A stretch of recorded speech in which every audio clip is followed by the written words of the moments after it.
Considering how important Borderlands is to the FPS genre and looter shooters, you might wonder why it's taken me so long to cover one of the games in depth. The truth is, I have mixed feelings about Borderlands. When I played it for the first time, it honestly bored me. It's clear that this game is designed to be played with others, and while I have played the game to completion in co-op, most of my experience with it is solo, and the solo experience kind of sucks. But despite this, I have finished the game at least 3 times, so what's my deal?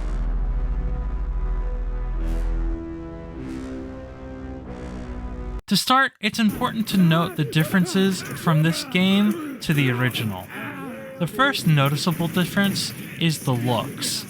The upgraded textures are fantastic, yet are still rough in some places. While this is likely due to the cell shading, there are still plenty of ugly bits scattered around in the world. There is also a new UI and ease of life improvements, such as an automatic item pickup. Additions such as item locks and improved drops are great, but the enemy rebalancing seems to punish a solo player more, especially in the endgame. The guns, however, are generally better and come in more varieties. They have also added a POV slider, but I'm not quite sure it makes up for adding built-in advertisements for their other games. To be honest, I'm not a huge fan of cell shading in video games. While I understand using it for specific genres, most of the time it looks ugly. Borderlands' enhanced aesthetics finds itself somewhere in the middle visually. While textures are vastly improved, the curse of the 7th generation's brown and gray color palette still plagues this game. There are still ugly parts, but thankfully they are much less noticeable than the original. And if I was to play this game 10 years down the line, I feel that this would age much more gracefully than the original. The music, on the other hand, is pretty good, but could do with a little more variety.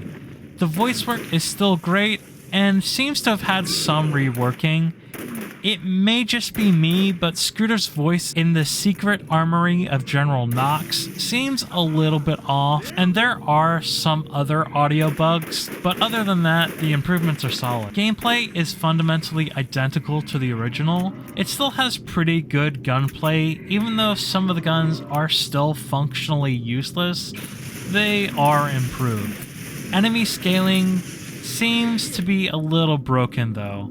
I'm currently playing through the secret armory of General Knox, and I'm getting shredded in vehicles, despite being 10 levels above everything else. Non-DLC enemies will scale with you after your second playthrough of the story, but better guns are rare, and I'm still using some from the mid-50s. I think it's widely agreed that Borderlands doesn't really have a story.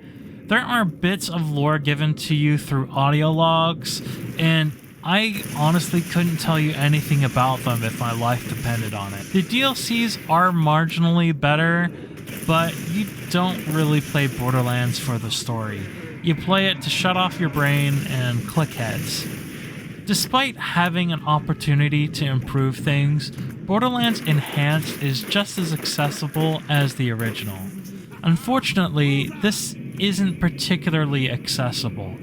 While subtitles are available in English, there are no in-game options to change the language. There's no way to change the difficulty, but most players should find the first playthrough manageable, though some might have to grind to make it easier. Despite being a few years old, Borderlands Enhanced has mid-tier convenience at best.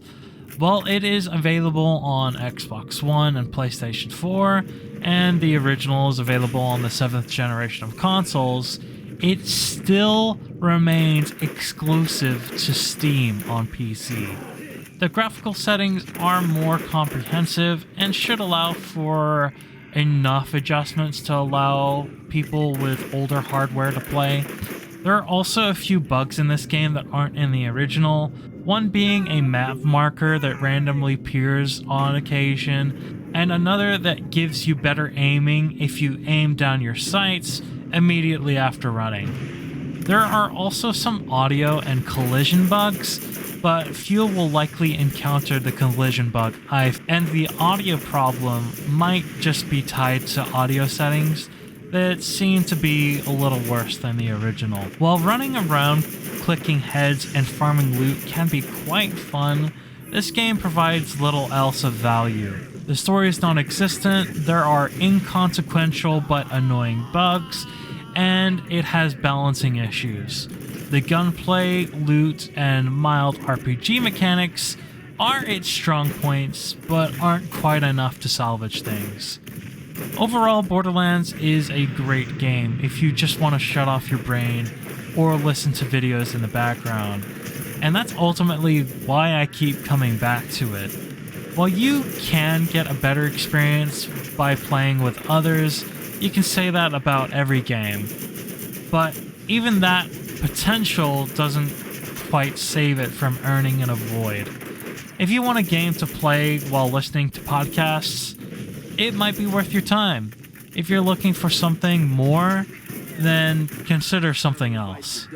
And while you're thinking of another game to play, consider liking and subscribing if you enjoyed this video. Let me know what you think about Borderlands in the comments, and consider checking out my review on Assassin's Creed. Either way, I will see you there. Bye. Always nice to give